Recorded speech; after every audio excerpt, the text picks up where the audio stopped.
And we're live. You are live. What's up, everybody? It's Lucas. Lucas Skyler. I gotta remember this is not one of the videos on my business channel. It's like Lucas Scott channel.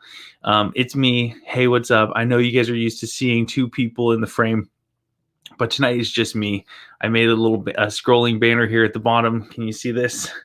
Right here.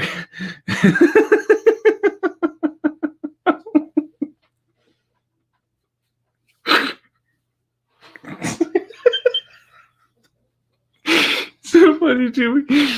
Let's get rid of that banner really quick. Hide that. Okay, great. What do you think of the new interface? It's got a cool little oopsie. Look at this. I can't find it. Jackie don't want to come on camera, so she's sitting exactly off camera. Anyway, okay. I just wanted to give you guys a quick update with what's going on. I don't know if you could tell or not, but I super glued a cut up business card. Oh man, I super glued a cut up business card over this because it said Wells Fargo. It's an old Wells Fargo hoodie. Let me just compose myself. Wow. I don't see how she wouldn't want to come on this hilarious live stream. It's hilarious. All right. So what are we talking about tonight? I just want to give you guys an update. It's Friday night, so it means we're going into the weekend.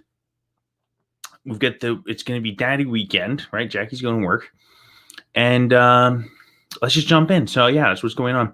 And so I've been learning a bunch of stuff. I've been learning all about investing and personal finance. I watch this guy called Meet Kevin. I watch a bunch of different people, but Meet Kevin in one in particular that I really dive into, and it's just like drinking from a fire hose, you know, with this personal finance stuff. There's just so much. So I've been learning about investing in the stock market, and I've also been learning about real estate investing.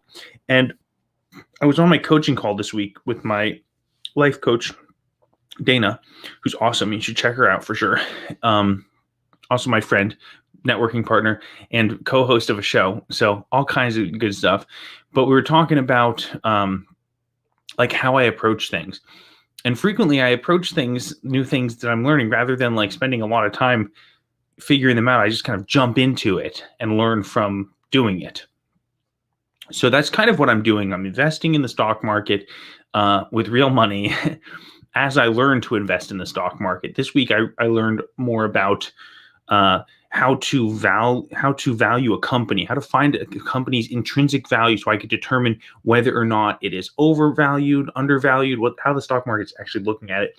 I learned about certain charting indicators like candlesticks, not what they are. I've known about candlesticks, but like how to read certain candlesticks on a chart, and different, entry triggers is what they're being referred to. And just now I was on Zoom with Mom. We were doing stock valuations. Let me go to comments, see if I can see a comment. Leave a comment. This is new for me on StreamYard, so I want to see if I can interact here. Hey, leave a comment. How about this? Ooh, in fact, look, I got this sweet banner. How about that? Well, you don't have to put your contact details. That's like for marketing stuff, for networking. Anyway, just leave a comment.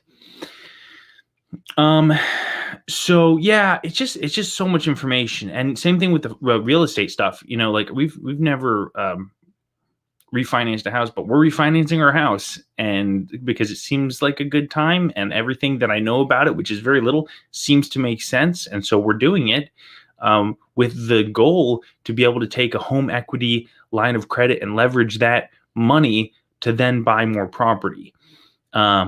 I've never done it. I don't know how it's going to work. I don't know what kind of paperwork we're going to encounter, but I'm going to go towards this thing one step at a time.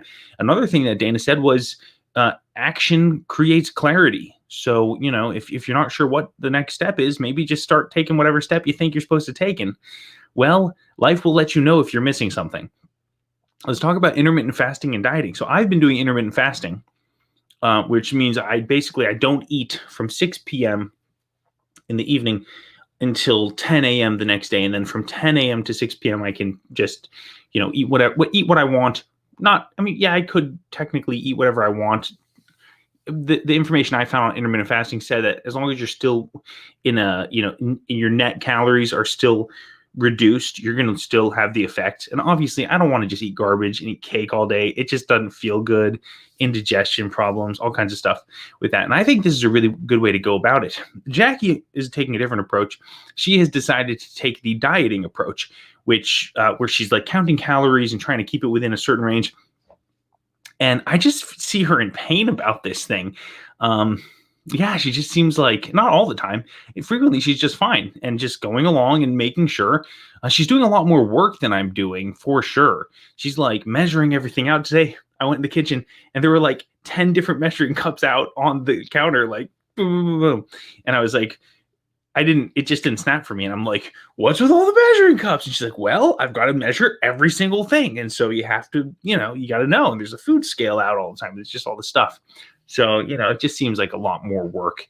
And I'm pretty lazy about this stuff. In fact, my view of diet and fitness is kind of a long view. I'm really looking at this from a perspective of, I'm going to be doing this forever, I guess, as long as it takes. I mean, I have years, and I don't have a beach vacation booked next month, so I don't have to like trim down right now as fast as possible. So I'm really taking a long view of it, and I just think it's a little bit less stressful, a little bit easier going. Let's go to business updates. Dun dun dun dun dun dun dun dun. Over to business updates with nope. There's no other screen to switch to. Okay, so dun dun dun dun. Great. I've got a shoot tomorrow. I've actually got 2 shoots, and it's gotten a little bit funky. Not bad. It's just a little tough. Sometimes there's like a lot of juggling, especially now. I'm working with a crew, and I the way that we've structured the compensation is day rates, and so I have so many hours of filming time, and so it behooves me to get as many clients as possible into that same window if I can, and get all the footage that I need to get. So this is the first time I've tried it this way. And so I have a day rate, and my plan was to film in the morning with one client who had the majority of the day. And then I sold just a little bit left of the rest of the day rate, because I was going to pay the day rate anyway. Basically, I just sold it for the difference to a friend who needed some footage. So, but then my initial client was like, wait a second, I need to like reschedule the shoot to do it later in the day. And so now I've got a little dilemma, you see, because this client is paying a full price. This other client's not really paying full price, and they were just getting a little slice. So I've got to figure out a way to make this work. So we're filming for 2 hours in the morning with client A, who's got 2 different people that are being filmed. So client A, person A, and then for 3 hours late morning to early afternoon with client B, and then for an additional 2 or 3 hours with client A, subject B, if that makes any sense. It's just kind of messy. And we were going to jump around to different locations. Like, we're going to have to pack up and set up, 3 times. So, but I got that resolved. So we're only going to have to do it once. So that's better. But I'm getting it figured out. The next point is definitely going to be studio.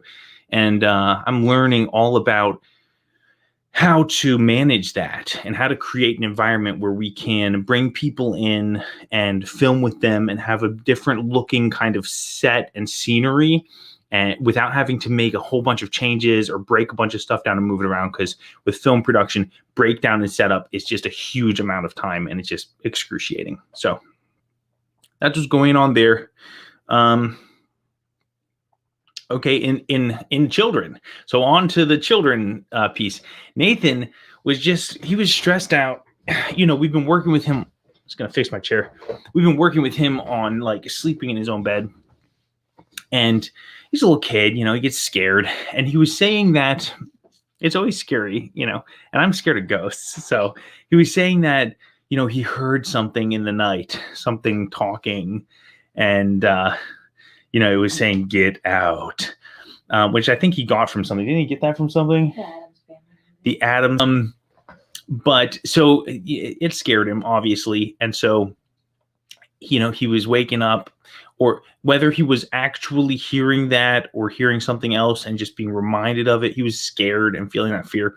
And so my thought was, okay, that's fine. All right, let me not like shut him down on this. Let me validate him and tell him that it's okay, make him feel safe.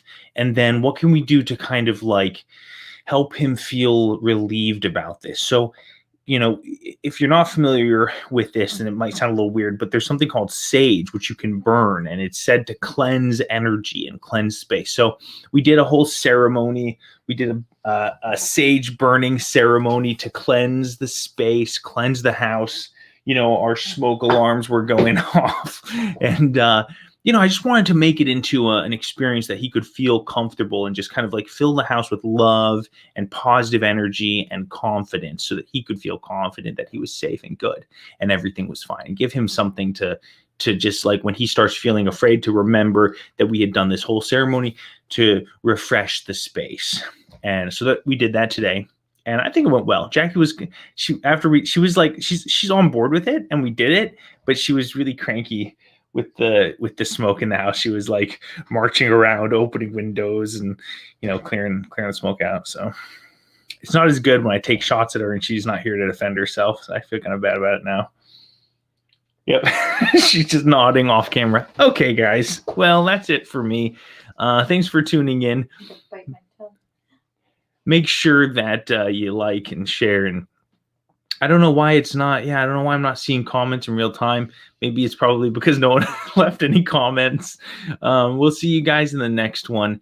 Until then, stay inspired.